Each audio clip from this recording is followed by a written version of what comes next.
Arizona Territory. 1882. The sun was already cruel by mid-morning, and the wind kicked up dust in swirling gusts that felt more like punishment than weather. Marietta Langford collapsed beside a patch of scrub, her gloved hand barely gripping the empty canteen. The stagecoach had broken an axle 10 miles back, and she had made it 5 before her legs gave out. Her bonnet, once white, was crusted with sand and sweat. Her chest rose and fell in shallow breaths. She had not eaten since the day before, and the water was gone. She had come west to marry a man she had never met. Now she was going to die in the desert before he even knew she was coming. A buzzard circled overhead. Then came hoofbeats. She blinked against the light, barely lifting her head. The shape on horseback grew clearer, tall, broad-shouldered, a rifle slung across his back, reins gripped in a leathered hand. The man dismounted fast, boots hitting the ground, and knelt beside her. "Miss!" His voice was rough but not unkind. "Can you hear me?" She tried to speak, but her mouth was too dry. Her eyes fluttered closed. He took off his hat, shaded her face. "You are not dying out here. I will not let you." She felt the press of a canteen to her lips. Water cool, real touched her tongue. She drank in greedy swallows until he pulled it back. "Easy," he said. "Too fast will make you sick." He pulled her into his arms, lifting her like she was nothing, and carried her to his horse. "Name's Orin Kessler," he said quietly, as if it mattered she knew. "You are safe now." She woke to the smell of wood smoke and coffee. Her head rested on a pillow that smelled like soap and pine. The cabin was small but clean, walls hewn from thick logs, a fire licking gently in the hearth. A faded quilt covered her. Marietta turned her head and winced. Her lips were cracked. Her bonnet was gone. So were her gloves and boots. The door creaked open. The man from the desert stepped inside, tall and steady, his dark hair brushing his collar. He carried a tin bowl and a spoon. "You are awake," he said, relief flickering across his face. "Thank God." He sat beside the bed and offered the bowl. "Potato soup. Not much, but it will sit easy." She took it with trembling hands. "Thank you." He nodded. "You were half dead. What were you doing out there?" Her voice cracked. She cleared her throat. "Stagecoach broke. I walked." "Why?" She hesitated. "I came to marry a man from Bisbee. We exchanged letters." Orin raised an eyebrow. "You were a mail-order bride?" She nodded slowly. "He never came to meet the stage. I waited. Then I heard he left town 2 days before I arrived. No one knew where he went." He leaned back in the chair, arms crossed. "So you went walking into the desert?" "I had nowhere else to go." Orin let out a long breath, rubbed the back of his neck. "Well, he's a damn fool, whoever he was." She looked down at the bowl. "He was everything I had left." Orin was quiet. Then he stood, moved to the window. "I live alone out here. Grow my own food, keep a few goats. Built this place myself. Not much, but it is honest." She looked up at him. "You saved me. I could not ride past." He met her eyes. "That is not how I was raised." She studied him. He looked rough, broad hands, sun-brown skin, a man who worked hard every day. But his voice was gentle and his eyes held something steady. Something kind. She lowered her gaze. "I should not stay long. You are not going anywhere until you are strong again." She nodded. 3 days passed. Marietta regained her strength slowly. Orin brought her food, kept the fire going, and never asked questions she was not ready to answer. On the 4th day, she stood outside in the early morning light, watching the sun rise over the ridgeline behind the cabin. Orin stepped up beside her, mug of coffee in hand. "You sleep well." "I did." He glanced at her. "You have kin back east?" "No one left." He nodded. "Same here. Parents died in Kansas when I was 16. I came west and started from nothing." Marietta looked at him. "Why did you never marry?" He shrugged. "Could never find someone who wanted what I had to give." She frowned. "And what is that?" "A quiet life. Hard work. A man who will never leave. She looked away, heart thudding harder than she wanted to admit. He set the coffee down. I know what it is to be left behind. I will not do that to someone. She swallowed. I believe you. By the end of the week, Marietta was helping with chores, gathering eggs, kneading bread, brushing down the animals. She had always been a city girl, but she liked the rhythm of the land. She liked the quiet too. No gossip, no stares, no pity. And she liked Orin. He was patient but not soft. Honest but never unkind. He never touched her without reason, but when his hand brushed hers passing a bucket, or when he steadied her stepping off the porch, her breath caught. One evening they sat on the porch watching the sky turn pink. Orin cleared his throat. I know you came out here hoping for a husband. I know I was not the man you thought you would find. She looked at him, heart in her throat. He kept his eyes on the horizon. But I would not mind if you stayed. She blinked. You would not. I have not known you long. But I know what I see. You are strong. You are kind. You do not scare easy. She smiled faintly. I was terrified. But you kept going. He turned to face her. If you stayed, I would treat you right. I would build you a home with both hands. I would never walk away. Marietta's chest tightened. You mean that? I do. She reached for his hand. He took it, warm and rough in hers. I think, she said softly, that I would like to stay. The days stretched longer as April edged toward May, the sun lingering higher over the ridgelines and the soil softening enough for planting. Orin turned the earth behind the cabin with careful precision, his sleeves rolled to the elbow, sweat darkening the back of his shirt. Marietta knelt nearby, pressing corn and beans into the furrows he made, her fingers caked with soil, her skirts hitched just above her boots. You ever grow anything before? He asked without looking up. No, she said, brushing hair from her face with the back of her wrist. But it feels right. Doing something that might last. He nodded once, approving. It does. The breeze stirred the cottonwoods at the edge of the clearing. A hawk called high above. The silence between them was easy now, comfortable, not strained. They had slipped into a rhythm that felt, if not familiar, then promising. Later, when the sun dipped low and the air cooled, Marietta stood at the stove inside, stirring a pan of wild greens Orin had gathered near the creek. She had only ever cooked in a boarding house kitchen before, surrounded by noise and steam and other women's elbows. This was different. Slower. More deliberate. Orin leaned against the wall, arms crossed, watching her without speaking. She didn't turn, but she felt it. You're quiet tonight. I was thinking, he said. About the fence. She glanced over her shoulder. The one around the back pasture? He nodded. Posts rotting through. If we don't fix it soon, coyotes'll get to the goats. She stirred the greens. Then we fix it. His mouth tugged into a half smile. You say that like it's nothing. She met his gaze fully then. It matters. That makes it worth the work. He stepped forward, that same measured nearness he always offered, never forcing, never assuming. You're not afraid of the sweat it takes, are you? I've had harder things to carry than a pail or a hammer. He didn't ask what she meant. She didn't need him to. After supper, they sat near the hearth. The fire was low, casting soft shadows across the floor. Orin reached into a wooden box near the wall and pulled out a wrapped bundle. He laid it across her lap. What's this? Something I never found much use for, he said. But maybe you will. She unwrapped the cloth. Inside was a book, worn and leather-bound. She traced the spine with her fingertips. Emerson. I read it once, years back. Couldn't make much sense of all the big words, but it stayed with me. She opened to a page. What lies behind us and what lies before us are tiny matters compared to what lies within us. That's the part one remember. She smiled, touched by the quiet offering. I used to teach reading. Before. That's so. In Ohio. Not for long, but long enough to miss it. Orin leaned forward, elbows on his knees.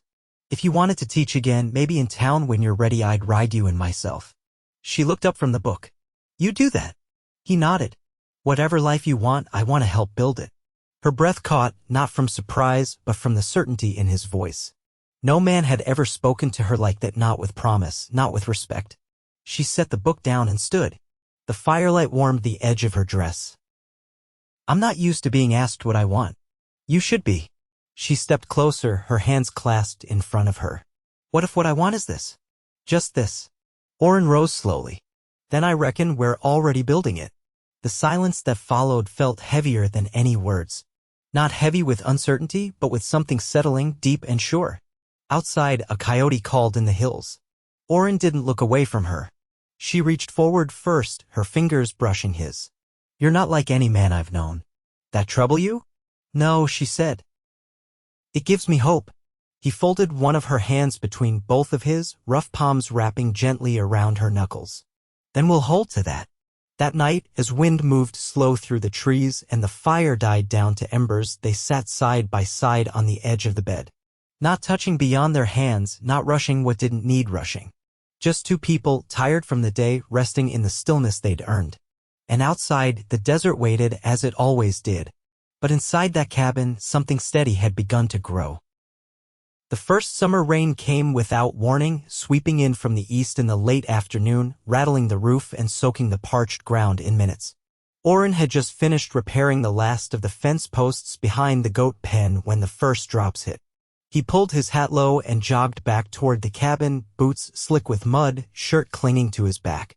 Inside, Marietta was kneeling by the hearth, rolling out dough on a board dusted with flour.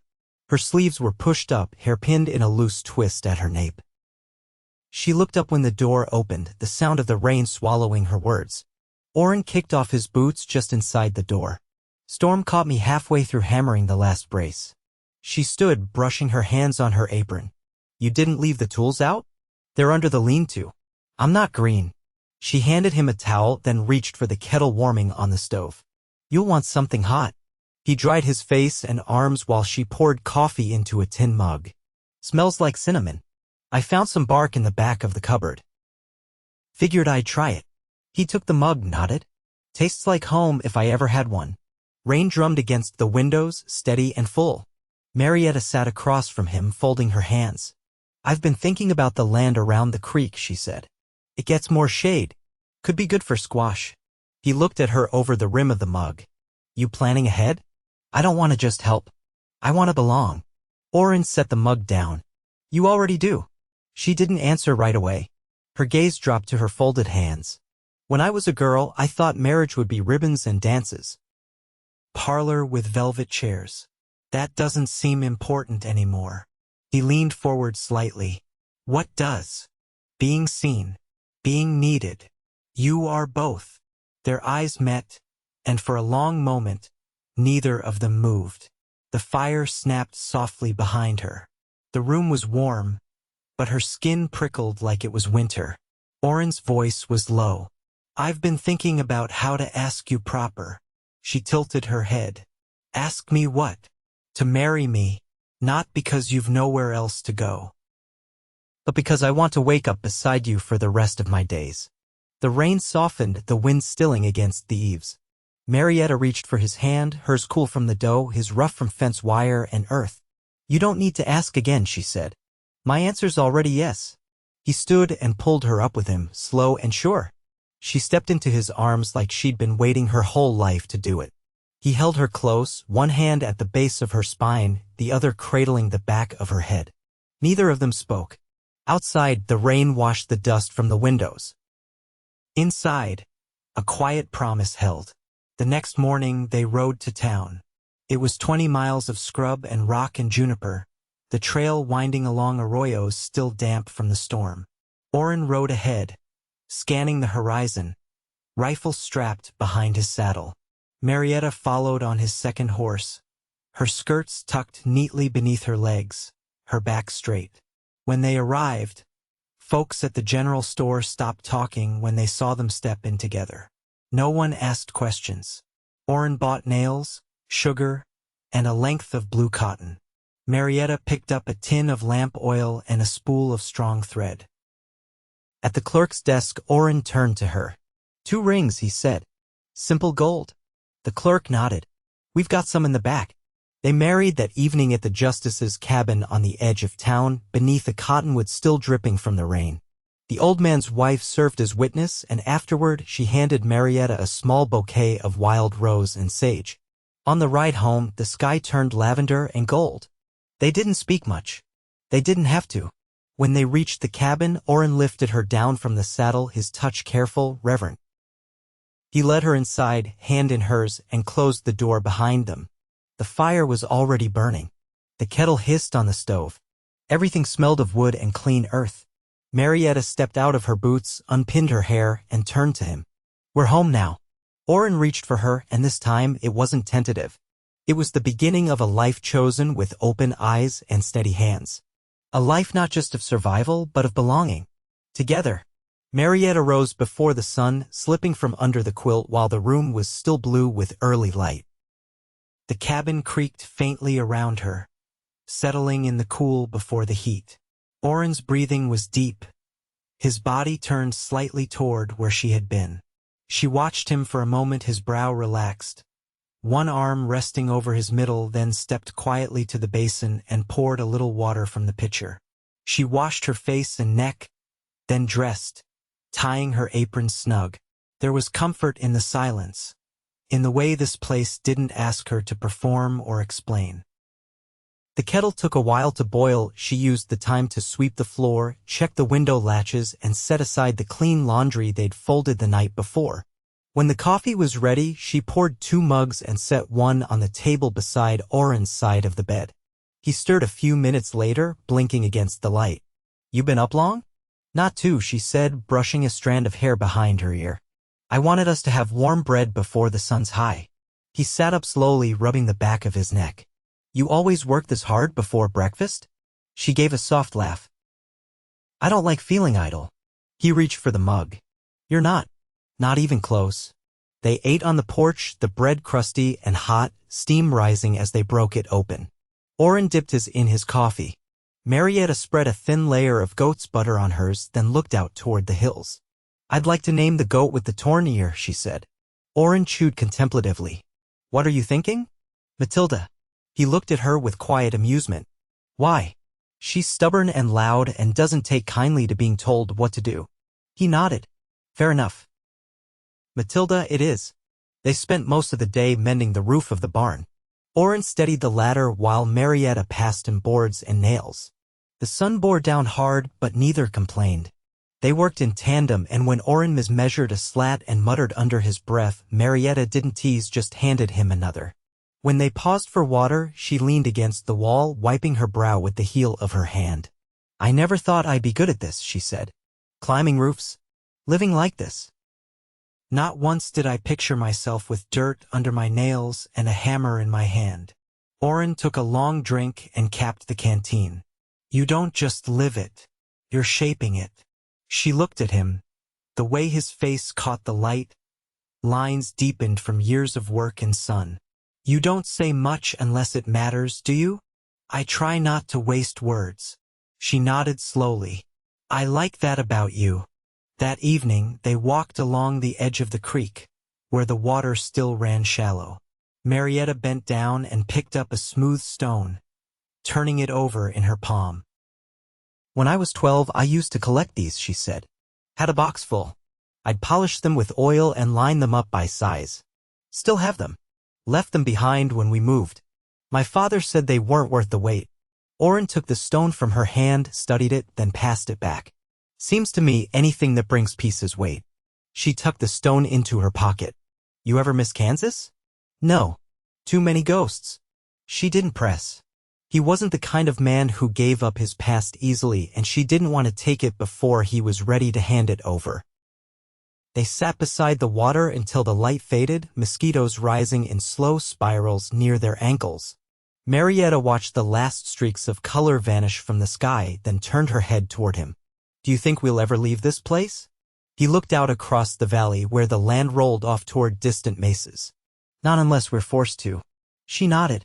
"Good. I don't want to run anymore." He took her hand, not as reassurance, but as recognition. She squeezed his fingers once, firm and sure. They walked back to the cabin in the dark, lanterns swinging between them, their steps quiet on the packed earth. When they reached the porch, Orin paused and looked up at the stars. "I'll build you a bathhouse," he said suddenly. She blinked. "What?" "Separate from the cabin. With a tin tub and a roof you can open when the night's clear." She smiled, her voice soft. Why? Because you deserve more than just surviving. You deserve comfort. She stepped close, resting her head against his chest. So do you. His arms came around her without hesitation, holding her in the hush of the night. The air smelled of juniper and ash and the beginning of something steady. Inside, the fire had gone out, but neither of them minded the dark. The bathhouse stood finished by the end of June, set a little ways off from the cabin beneath a pair of scrub pine. Orin had salvaged the tin for the roof from an abandoned mining shack 2 ridges over, and Marietta had sewn curtains from the blue cotton he'd bought in town. The tub sat deep and wide under the open slats where night wind could move through and stars could be seen if you leaned back just right. They didn't speak of the bathhouse as a gift or gesture after it was done. It simply became part of the rhythm. Water heated on the stove, carried in pails, a place to be quiet and clean and alone when needed. Orin used it first thing each morning before chores. Marietta preferred the evenings when the air cooled and the crickets started up. One night, after the last of the beans had been pickled and stored, she lingered in the water longer than usual. The moon had risen, casting silver light through the slats. When she stepped back into the cabin wrapped in one of the linen sheets, hair damp and curling, Orin was sitting at the table sharpening a blade. He looked up, then set the whetstone aside. "You look soft as rain," he said. She smiled faintly, setting the sheet aside to pull on her dressing gown. "I feel like myself again." He stood, running a cloth over the blade once more before setting it on the shelf. "You didn't before?" "Not for a long time." Orin walked to her, slow and deliberate. "And now?"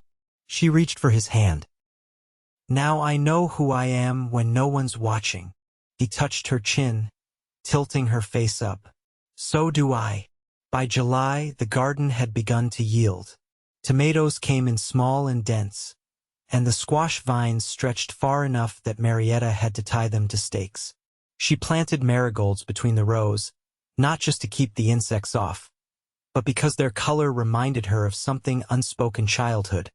Maybe, or just the feel of summer mornings untouched by grief.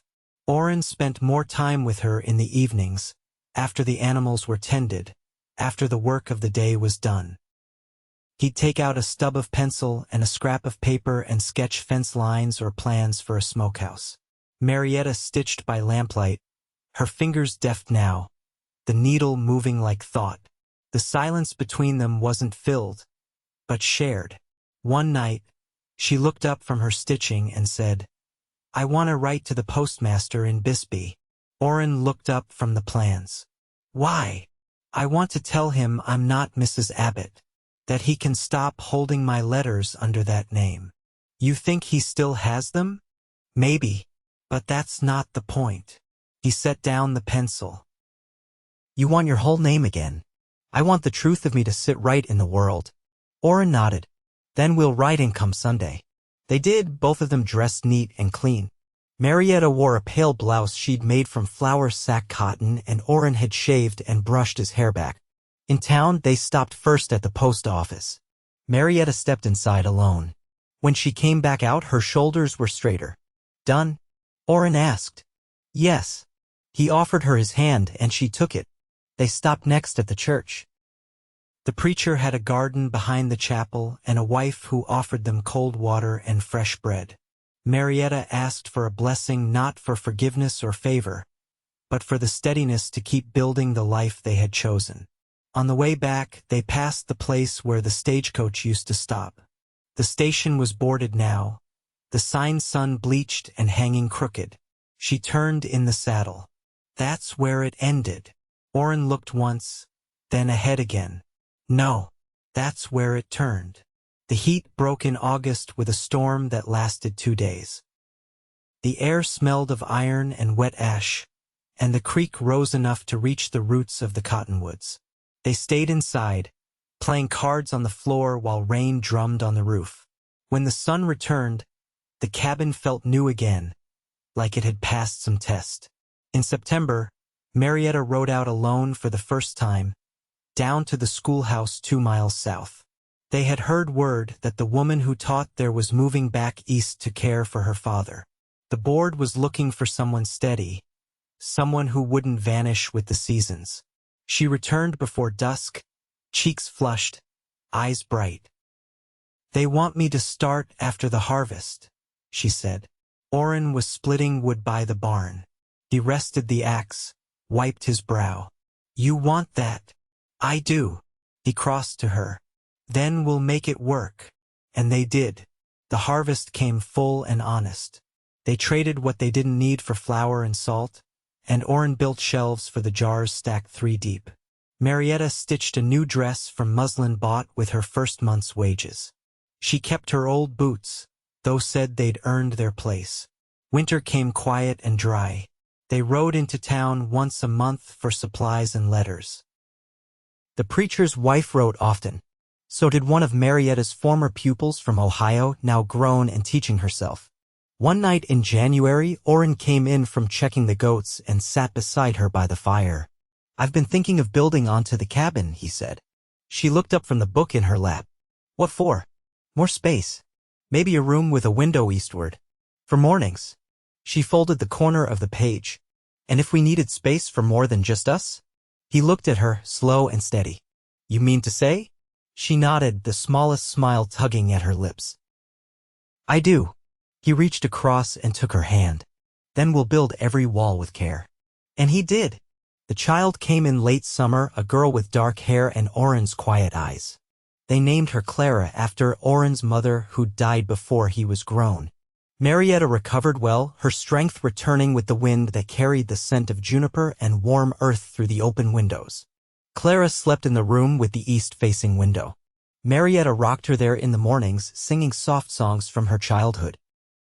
Orin carved a cradle by hand, smoothing the edges with care, the wood polished with beeswax and love. They didn't speak much of the past anymore.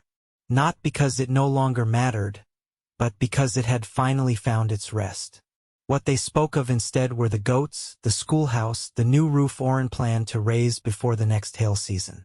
They spoke of Clara's first tooth, Marietta's hope to start a library shelf at the school, and how the marigolds came back thicker each summer. When the sun set behind the ridge and the fire crackled low, Orin would pull Marietta close, her head resting under his chin, Clara asleep in the next room. The night would settle around them, full of breath and warmth and the kind of peace that asks nothing more than to be quietly held. They had built a life from the pieces they carried and the ones they found. Not perfect, not easy, but honest and theirs. And it held. Always.